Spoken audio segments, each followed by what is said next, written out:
Donc la stratégie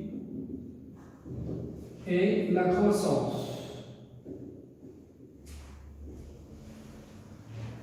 Alors la stratégie et la croissance, c'est la première partie dans le programme. Donc comme j'ai dit, pour réaliser, voici l'entreprise. Donc pour réaliser son objectif, elle doit suivre une stratégie X.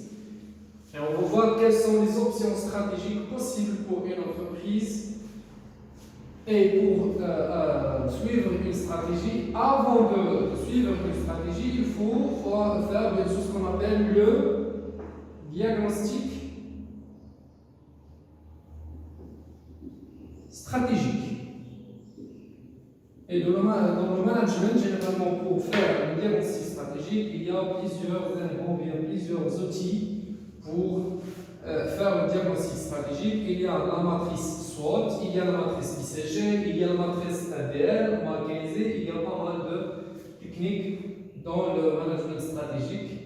Alors, pour faire le diagnostic stratégique, il faut détecter deux éléments, c'est-à-dire qu'il faut analyser d'une manière interne et diagnostic externe. Alors pour le diagnostic interne,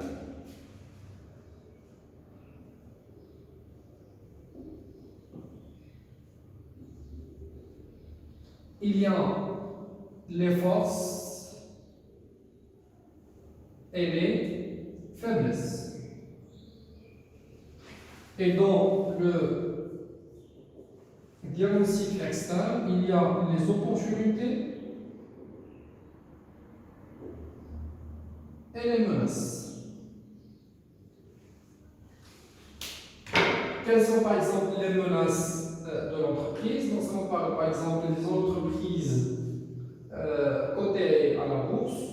Donc je répète, pour l'entreprise, lorsqu'on veut réaliser un objectif d'une entreprise, elle doit suivre, comme j'ai dit, une stratégie.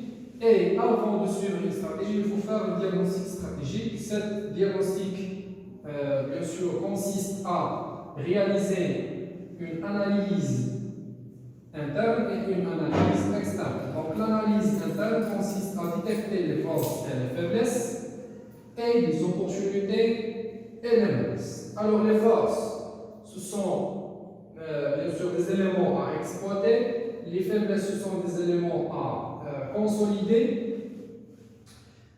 Les opportunités, il faut bien sûr les exploiter même. Et les menaces, il faut les éliminer, bien sûr, tout en gardant l'existence de l'entreprise. Alors, et chaque entreprise, bien sûr, comme j'ai dit, elle a des finalités. C'est bon? Donc, les finalités, généralement, il y a trois finalités. Donc, il y a la finalité économique,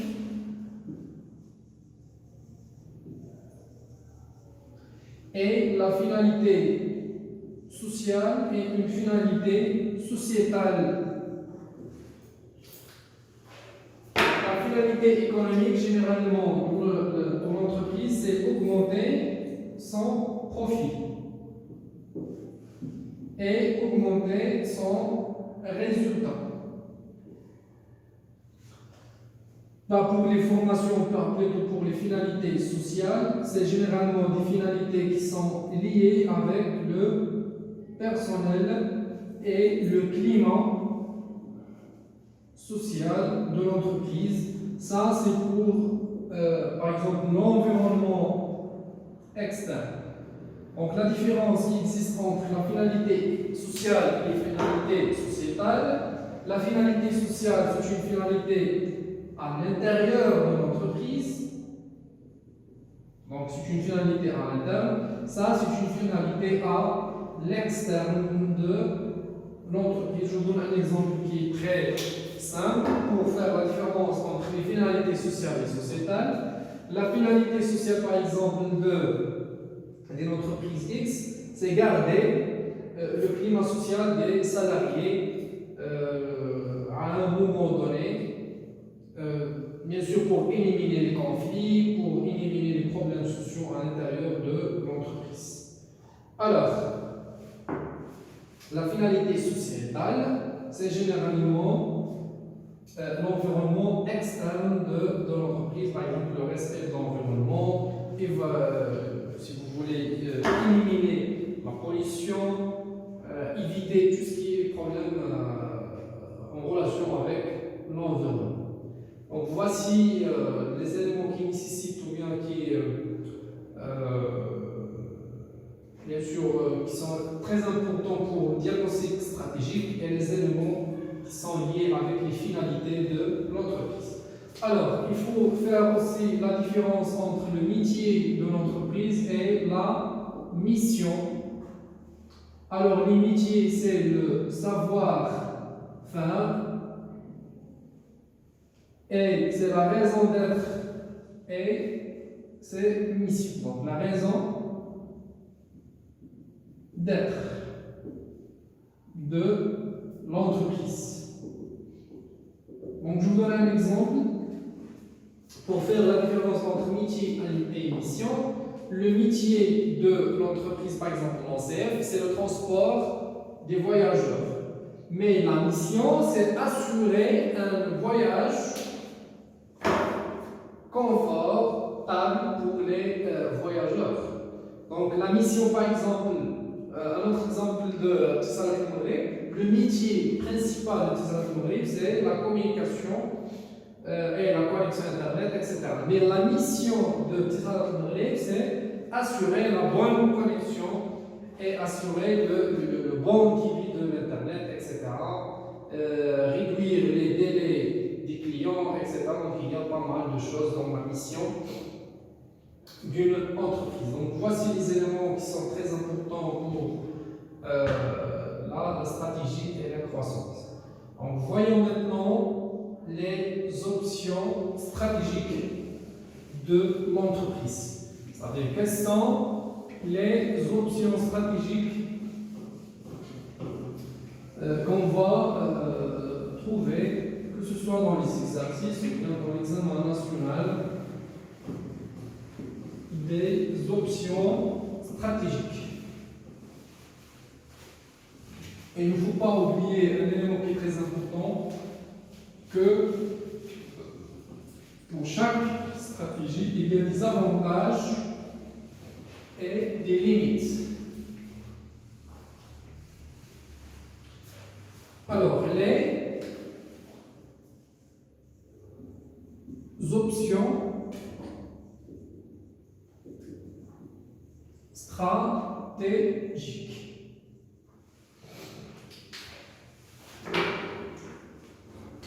Alors, les options stratégiques sont d'ordre 5. Alors, la première stratégie, c'est la spécialisation.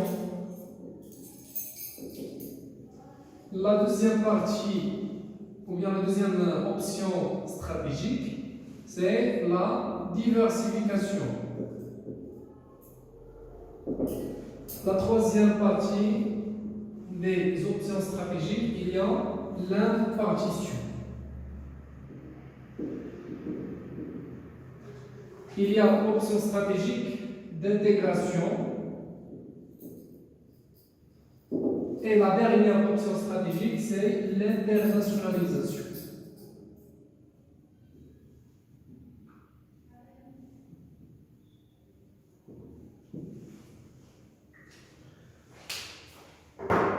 Alors, pour chaque option stratégique, il y a des axes ou bien des formes pour chaque option stratégique. Alors, la spécialisation, on a vu par exemple pour la spécialisation, il y a la domination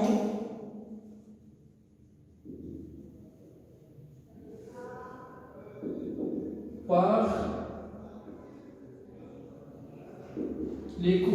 Et la domination par les coûts, lorsqu'une entreprise va vendre des produits, que ce soit des biens et des services, avec un prix qui est moins faible par rapport aux prix des concurrents.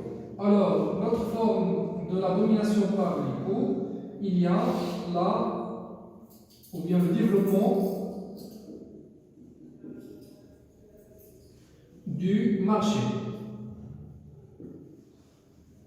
Et le développement du marché, lorsque l'entreprise s'est déplacée du marché local vers le marché régional et du marché régional vers le marché national. Ça, c'est une sorte de développement du marché.